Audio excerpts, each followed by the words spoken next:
All right, hey everyone, welcome to the second lesson of the torso module. In this lesson, we'll primarily discuss the anterior side of the body, of the torso, meaning the front side. We will again briefly go over the bone structure, and then we'll move on to muscles and also the form and function. So again, looking at the posterior side of the bone structures of the torso, we again see the same masses. We see the two main masses of the body. So we have three main masses of the body, like we discussed in the very first lesson. So the first being the head,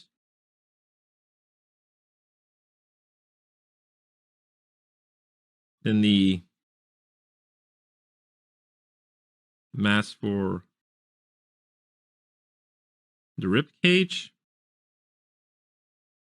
and the mass representing the pelvis, kind of offsetting each other in a nice balance. And so, again, two of the three main masses are covered by the torso. And so, as we can see, we again have four bone structures in those masses. We have the rib cage, as we saw earlier. We have the pelvis, as we saw earlier. We have the scapula, which we're not going to see a lot of course, when it comes to when we apply muscle on top, but it does still play part in some of the muscles that attach to the anterior side of the body. And then lastly, we have the clavicle. So the clavicle is the one that is, rarely visible from the back, but is mostly visible from the front.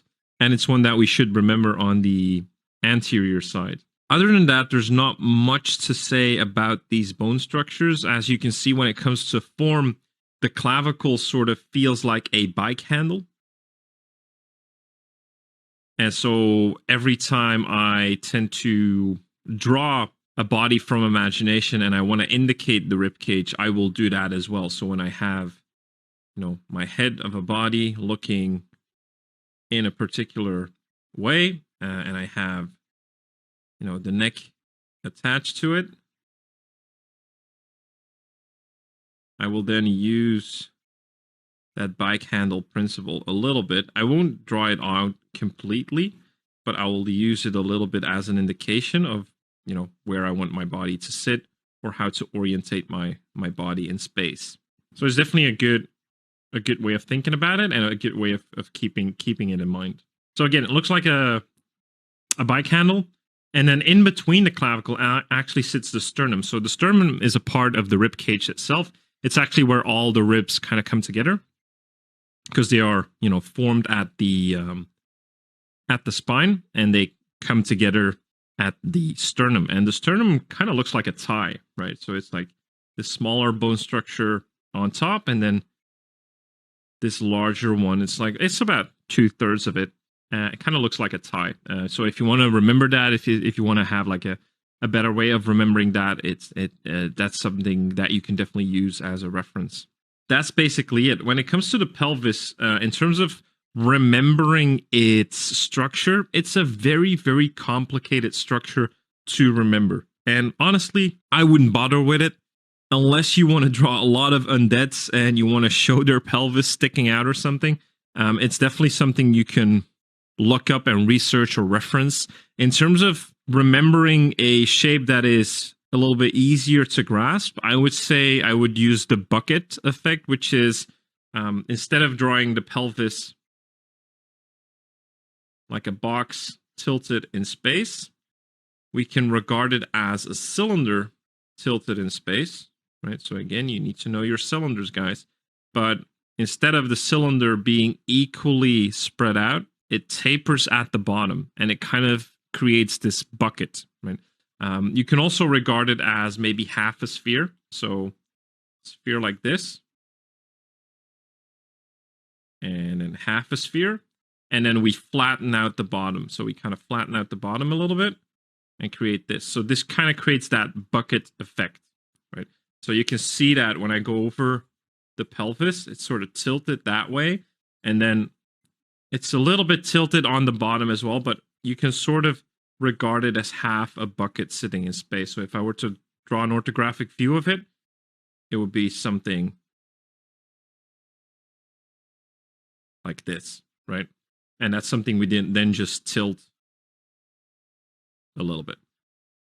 So that's easier to grasp, easier to understand. And honestly, when it comes to simplification of the mannequin, that's all you basically need. You can also, of course, subtract a little bit of that shape. Think about our shape manipulation, right? Subtract a little bit of the front shape of the bucket in essence, where the iliac crest sits, right? So the iliac crest, and then you have the iliac spine.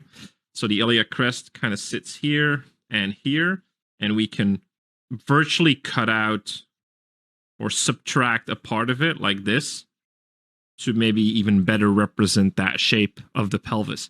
But that's up to you. It's more about remembering those simple forms and getting a good grasp of their spatial orientation. The only thing you need to remember about these are like the 4 main bone structures that will take up the anterior muscles, or where the anterior muscles will attach to. So again, being the rib cage, the pelvis, the scapula, and in this case, the clavicle. And so when we then move on to the muscles, we can essentially identify 6 superficial muscle groups. Again, anatomically, there are many more, but we as artists, we just primarily want to see or remember the most important one, since these are the muscles that we'll be able to see during live drawing or manipulate when we invent figures from imagination, right? And this is kind of the heart of what we do at ArtWatt, is we want to enhance your imaginary drawing. In order to do that, you need to be able to distill information to its most simplified essence. That means that instead of remembering all of the tiny muscle groups, all of the tiny fibers, and the way it connects to every single little bone, it's much easier to remember the large bone structures, the large muscle groups, the superficial muscle groups, and how their simplified form looks instead of what the actual form looks like. It's much easier to remember. It's also a lot easier to manipulate and orient in space. Again, on the technical side, we have those 6 different muscle groups. And as we can see, one of the big ones, again, being the deltoid. We're going to leave that for the arm module. So we're not going to discuss it any further in this lesson. Then moving on, we have the pectoralis major. And so this is that large diamond-shaped muscle group, right? So it's diamond-shaped because if I flip it on its head, it kind of looks like a diamond. What you can also regard it as is we might have a box that is chamfered on one side and then triangularly tapers to the other side. Or parts of, or like triangles are subtracted from it, right? If I take a different color, right, we're basically subtracting the shape from that square. It's a little bit up to you on how you want to remember that, but again, it's more about the simple shape this muscle represents and its form. When it comes to the function of it is, first of all, the pectoralis actually has 2 muscle groups. So it has the pectoralis major and the pectoralis minor. But because the pectoralis major kind of sits underneath the pec minor, we're not going to see it superficially. And again, our only concern is what we can see in live drawing or what we can manipulate when drawing from imagination. So the pectoralis minor sits underneath the pec major. So we're only going to concern ourselves with the pec major. When it comes to the pec major itself, the main function is to adduct and internally rotate the arm around the shoulder joint. So that means adduction means bringing towards your body, right? So bringing the arm from here towards here. That's adduction, right? Now that can happen on the side, but then a lot of the lats will come in as well. It can also happen primarily if you are, and this is essentially if you're good at, knowing workout exercises like pec flies or chest press or bench press. These are essentially, you'll immediately know what the function of these muscles is, right? It's to press away from the body. It's to bring the arms towards the body. So if we do pec flies, let's say, it's like, so we have a bench here. I'm resting my head. My pecs are here. Shoulder joints are here. Right, like this. And my arms go this way. And this way. Right.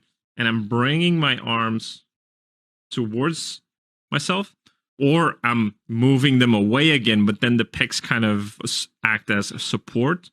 But when I bring them towards them, and there's like, I'm having dumbbells here, or there's something like, let's say there's a spring in between here, and I'm trying to press that together with my hands, that's where the pecs will come in and offer a lot of force. So that's kind of the function of the pectorals. But what you primarily should remember is that it attaches onto the humerus. So that's important to remember. And we'll see that in one of the examples provided by Axel, is that this is important because when we rotate the arm, we need to remember that the pecs wrap around the arm, right? Because they attach on the top side of the humerus, right? Or the lateral side in this case, if you look at it orthographically. But in order, when you rotate your arm outwards, that those pecs, they will follow along, right? So, and a lot of the times what we see as a mistake is that people will just draw it straight, right? And it again will look flat. And this is about that volume that I was talking about. We want you to understand the volume of a certain muscle and how it sits on the body and how it wraps around other volumes, right? Because it's basically wrapping around another cylinder, which is the arm. So it goes up and then wraps around. So that's important to remember. So it attaches on the lateral side of the humerus, and then it attaches on both the clavicle and the sternum, right? And basically the pec has 4 muscle bundles. If you want to know their placement and want to memorize this, again, we're giving you this visual information so you can keep that in mind. I just regard it as one big shape. I don't really care about the striations. Sometimes you will see them, don't get me wrong, on very lean bodies.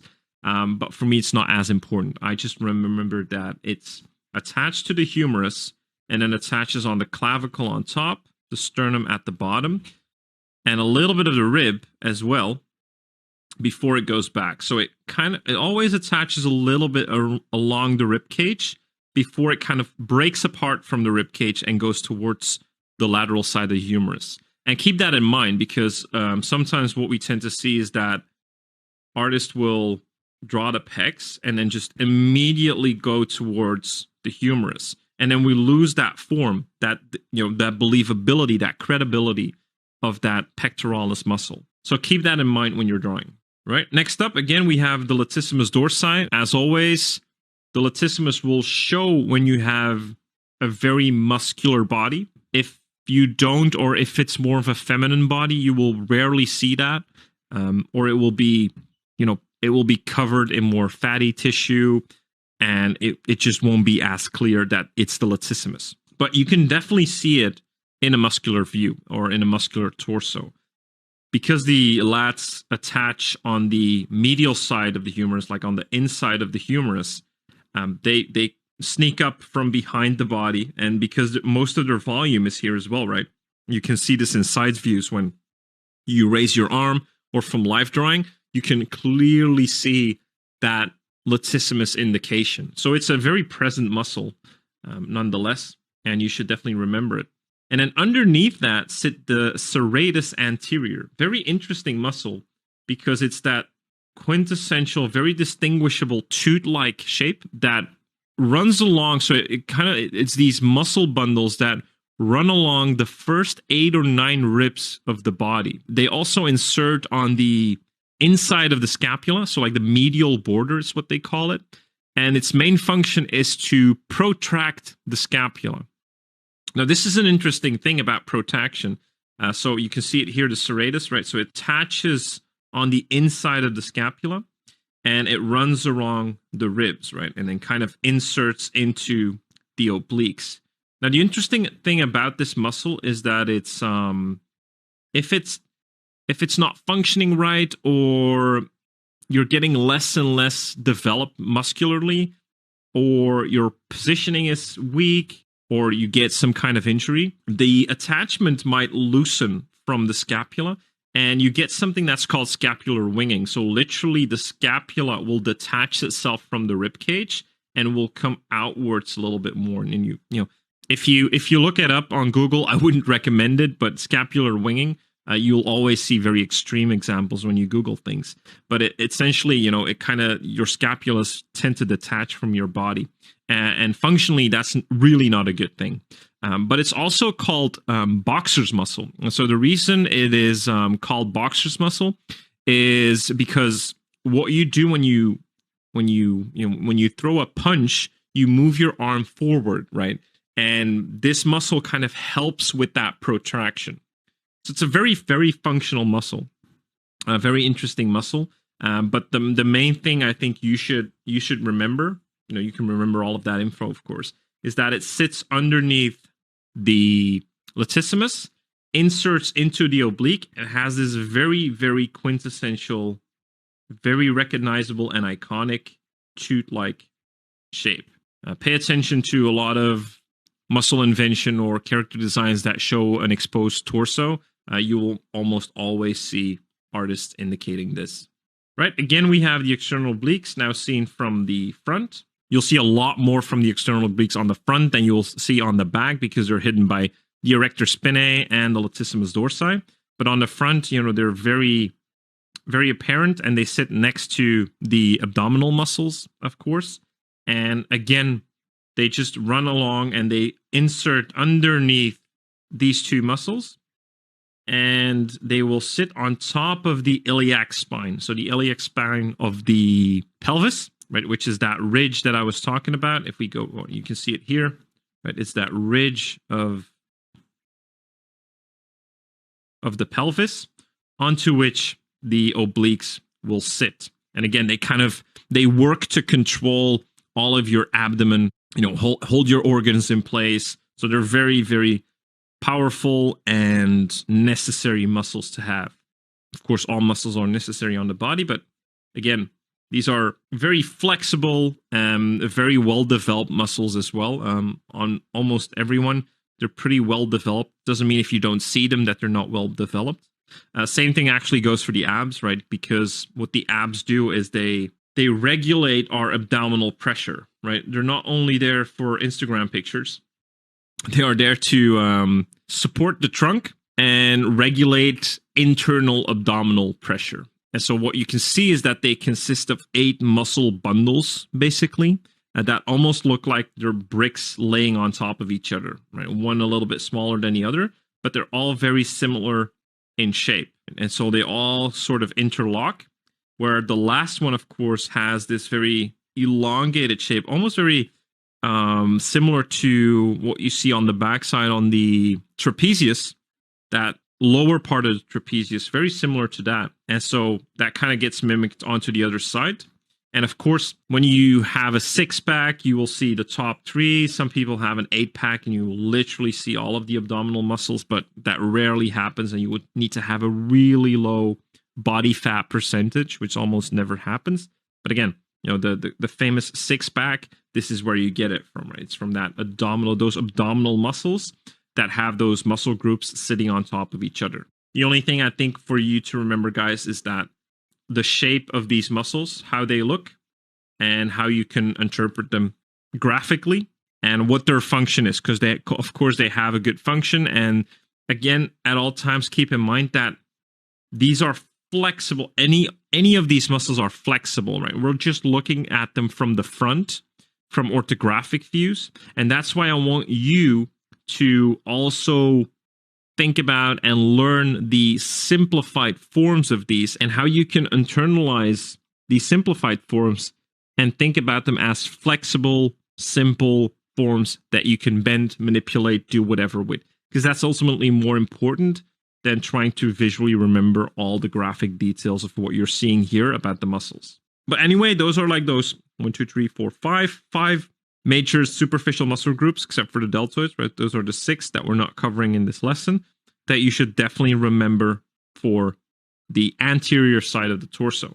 Moving on into form, again, what's important to remember is, like we said, those simplified shapes, the simplified shapes that will make up the body. And so as you can see here, Axel really exaggerated it in this one and for some of you more advanced athletes, I would recommend you do a little bit more of a complex version of these shapes. But just for a lot of you beginners, what we want you to understand is that this is how you can think about those muscles, right? Not only in their like flat orthographic representations, but more in like, okay, what do these muscles look like when we simplify them and reorient them in space? So as you can see, when it comes to, again, the traps that we see from the front, it's similar to what we discussed in the back. Deltoids we're not discussing. And then when we come to the pecs, it's like basically a manipulated box, right? Like I said, it's that box chamfering.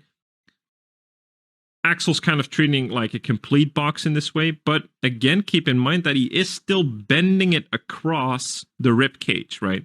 So we're bending it across the rib cage. We're still manipulating it. We're flexing it. We're treating this as if this is made of jello, not as if it's made of, steel or wood. Treat it as if it's made of jello or rubber or whatever, but still that it's manipulatable in space and form. If we look at a little bit more of a more complex shape, we would be able to, if I look at if I were to make this in the same orientation, I could say like we have that chamfered box that I was talking about, both on the top and the bottom. And then we taper it towards the humerus. And then we follow along the rib cage for a short period of time and then taper towards the humerus again. Right? And then this would be a good representation of the pecs as well.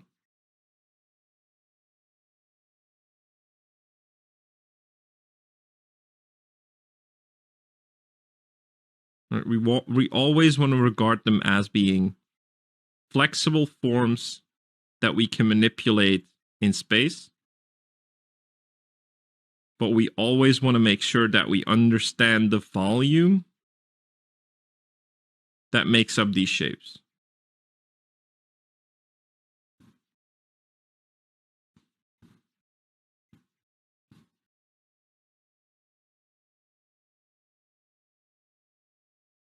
So that's it for the pecs. And then interestingly enough, when we look at the abdomen, I think what you should remember from this is that not every one of us has a six-pack, right? Not every one of us has an 8-pack or a 6-pack. And you don't always want to draw, or you want to rely on giving everyone a 6-pack, because that's what I see a lot of people do. They revert back to, let's just give everyone a 6-pack because that's what I learned from anatomy. And I think that's not the right approach because, let's face it, most of us don't have that. It's only a very low percentage of people that have, that kind of body. And so when you want to create a little bit more of credibility in your character, you should rely on, a more accurate representation. Now, it's hard to know where fat storage is. You can definitely research it. But if we already look at a more simplistic version of the abdominal area, and this is taken from Bridgman, I think. So we kind of can divide that region into 3 major parts. We have that lower side, those elongated abdominal muscles, right? Muscle bundles. And then we have one sitting in the middle, and then we group the 2 other ones together.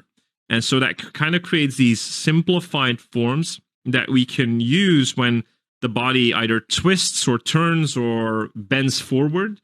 These are those forms that we can then manipulate along with it. And it will create a more accurate representation of what the body might look like in a more natural form with a little bit higher fat reserve.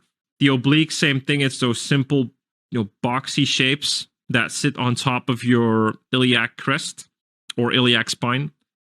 That you can just use to represent the obliques. Again, keep in mind that they're squishy. They're not wooden boxes, right? You can definitely use a little bit more of a rounder form if you wanted to. It's more about what you feel comfortable with drawing in space, right? So that's up to you. Serratus muscle, there's not really anything To simplify there, it's more about understanding what it looks like. Essentially, it's all just cylindrical forms, right? It's all just almost banana shapes that group together like that. And that's it basically. So that's kind of the simplified forms that I would like you to remember.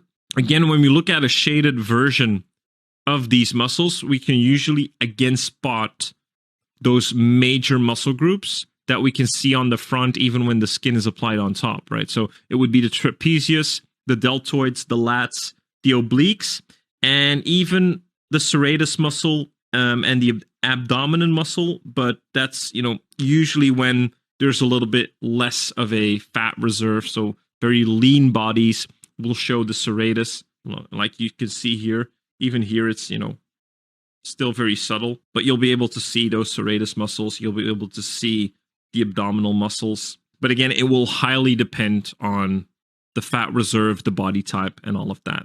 But as you can see, that's why we want to learn these simplified versions, because when we draw the shaded version, of course, we want to represent a little bit more accurate forms. But when it comes to shading, we want to remember the simplified version of those muscles, so we know where the parts of the muscle will fall into shadow. And it almost always corresponds, right? Kind of course, depends on the lighting scenario, but understanding the simple version of these muscles will make it easier for you to shade and render these muscles as well.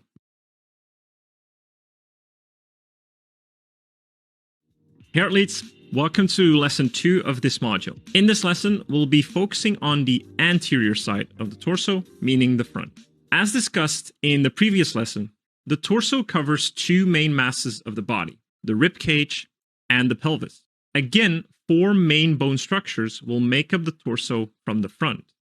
We have the rib cage, the clavicle bones, the pelvis, and of course, the spine. Looking at a orthographic view of the anterior or front of the torso, we can identify 6 superficial muscle groups. Anatomically speaking, there are many more, but as artists, the superficial ones are the most important to remember, since it's these muscles that we'll see during live drawing, or it's these muscles that we'll manipulate when designing from imagination. From top to bottom, we see the following muscles. We have the pectoralis major, a rotated diamond shape that connects between the sternum and the humerus. Then we have the deltoid muscle, again, which we will cover in more detail in the next lesson. We have the latissimus dorsi that will be visible in only very well-developed muscular bodies. The serratus anterior, a very distinct muscle that has this tooth-like shape wedging into the external obliques. And then the abdominal muscles that cover a large portion of the anterior torso. So looking at the first muscle, the pectoralis has 2 muscle groups, the pectoralis major and the pectoralis minor. Since the minor muscle sits underneath the major muscle and is rarely visible, we will focus on the major. So the pec major is essentially a rotated diamond shape. Although it exists out of 4 large muscle bundles, we will rarely see these striations on the skin's surface unless you have a very well-defined and lean body type. An easier way to understand its form is to regard it as a box with beveled edges on one side and sort of a triangular taper to the other. The main function of the pecs is to adduct and internally rotate the arm around the shoulder joint. The external obliques are like thick sheets that have a slight S-curve. They can be interpreted as a bended box that sits on the pelvis, and the external obliques help with flexing, twisting, and rotating the trunk. The serratus anterior consists of several muscle bundles that actually cover the first 8 to 9 ribs. They insert into the medial border of the scapula, which is basically your inside of the scapula, and their main function is to protract the scapula. If this fails, you get what is known as scapular winging, meaning that your scapula separates itself from the rib cage. and it becomes visible at the back. This muscle is also known as boxer's muscle, as it is heavily used for protracted movement of the shoulder. Lastly, the abdominal muscles support the trunk and allow it to flex and rotate. They hold organs in place by regulating internal abdominal pressure. They consist of 8 muscle bundles that, when visible on the surface of the skin, we call what is known a 6 or even an 8-pack. The individual muscles nicely interlock like bricks. Nevertheless, we find it useful to group these muscles into simplified forms, primarily soft tapering boxes that can bend and twist along with the body. Also, when we have less pronounced abs and more fat around this abdominal area, these forms better represent the overall volume of the abdomen. When we look at a shaded version of the front muscles, we can usually spot most major muscle groups on the front: the trapezius, the deltoids, the lats, the obliques, even the serratus muscle and the abdomen. Note that the lats and the serratus muscles will become much less visible on bodies with a high fat reserve. Overall, your main focus of these muscles, along with most of the muscles we'll discuss in this course, is to understand their basic form and volume with their placement on the body. So again, to practice this, we want you to do the following assignments. Trace over 10 of the images we provide in this lesson, clearly indicating where the muscles sit on the body and what their volume is. Lastly, you will add the anterior muscles, as discussed in this lesson, on top of 3 skeletal images provided in the resources. It is important that you do this from imagination to see if you are aware of the muscle placement and their form. That's it, Artleets. We hope you have fun, and we'll see you in the next lesson.